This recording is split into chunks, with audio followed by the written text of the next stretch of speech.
President Bola Tinubu is set to visit China in early September to secure critical investments to boost Nigeria's economy.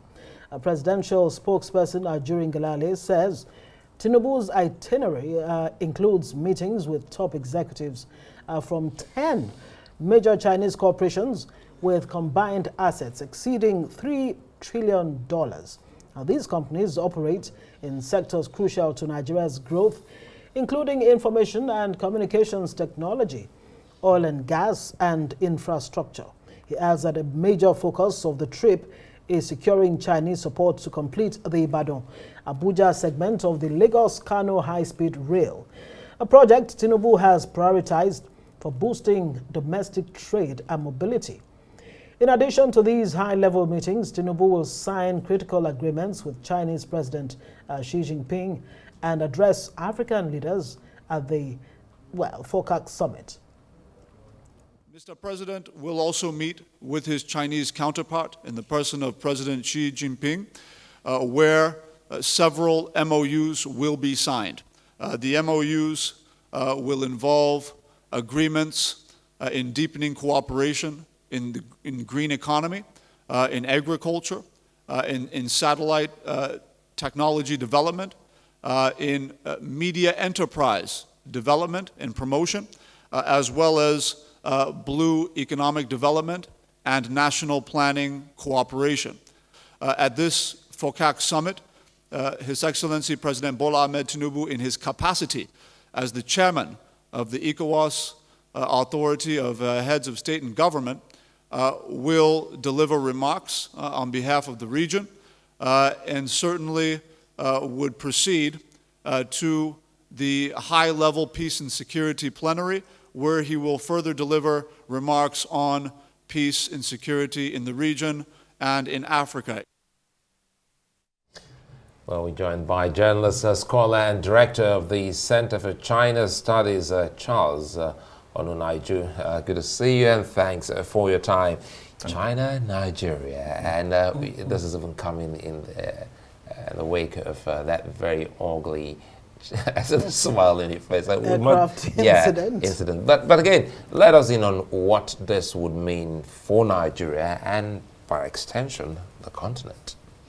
Yes, China, I must let you understand, this is not, this is just a follow-up on some of the issues between China and Africa and China-Nigeria elections.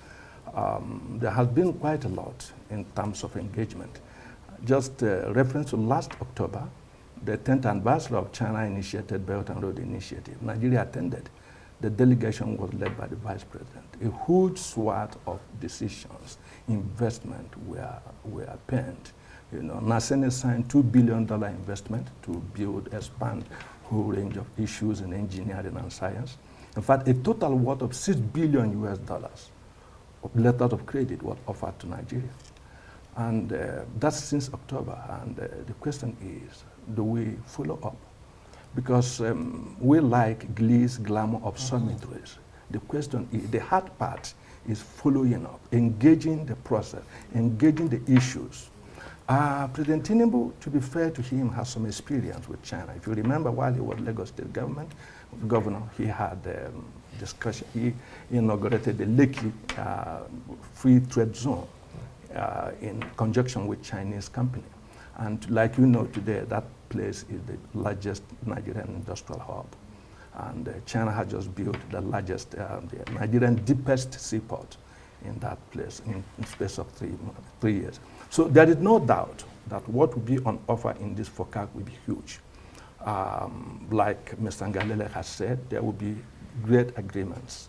President Xi Jinping, since 2015, when the second summit of FOCAC was held in Johannesburg, he outlined 10 initiatives and provided funding of over $60 billion for Africa.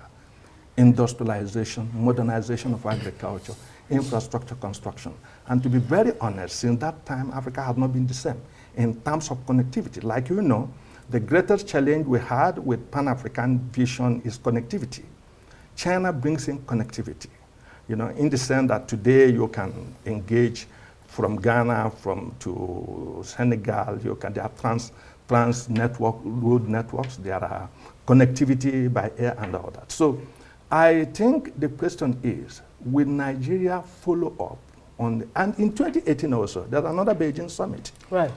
Also another 60 billion funding was offered. So it's a long list of... It's a long list. One interesting thing, in 2021, this meeting was held in Senegal. And the Chinese side offered that Africa should have access to a huge market. They export 300 billion worth of agricultural products, ranging from soya beans, most of the things we have in abundance. The question is, how have we leveraged this opening, these opportunities? And that's the question that I'm about to ask you. And more importantly, how best can Nigeria leverage on this? How mutually beneficial can it be, especially for Nigeria? Yes, if you look at the track record, already in the past few months, you just spoke about the Lagos-Ibadan railway, which is completed, Abuja, Kaduna. Now you're talking about extending Ibadan to Abuja also. You have, of course, the first ever deep sea port, Lekki deep sea port, funded by the Chinese at the cost of over $2 billion, now up and running, making Nigeria a maritime hub. You've talked about that, definitely. So, I'm saying, for Nigeria to really benefit from this relationship, what kind of case really should President Tinubu be making with the Chinese? Well, I think... Beyond us exporting our soya beans and what have you, primary products instead of, tertiary or secondary ones. Let me tell you, since 2012, China started import-export, asking the world to come and sell to China. China wants to open to the world. We've sold to the world for several years. Now we want the world to... And in the 4 editions of the China Import-Expo, Nigeria has been consistently invited to showcase what it has for the Chinese market, a market of 1.4 billion people with the largest number of middle-class people in the world, 800 million. In all these instances, we have not actually leveraged, we've not engaged this concessional access to the Chinese market. How best can we take advantage of it? Well, the best we can take advantage of it, engage stakeholders. Engage stakeholders. These agreements come between the 2 governments. But you have to mobilize the private sector to engage this thing.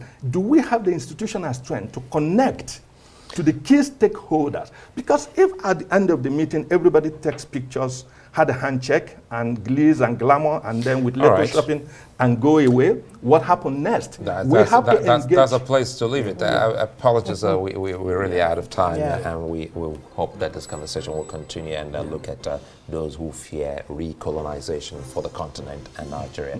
Thank you for your time.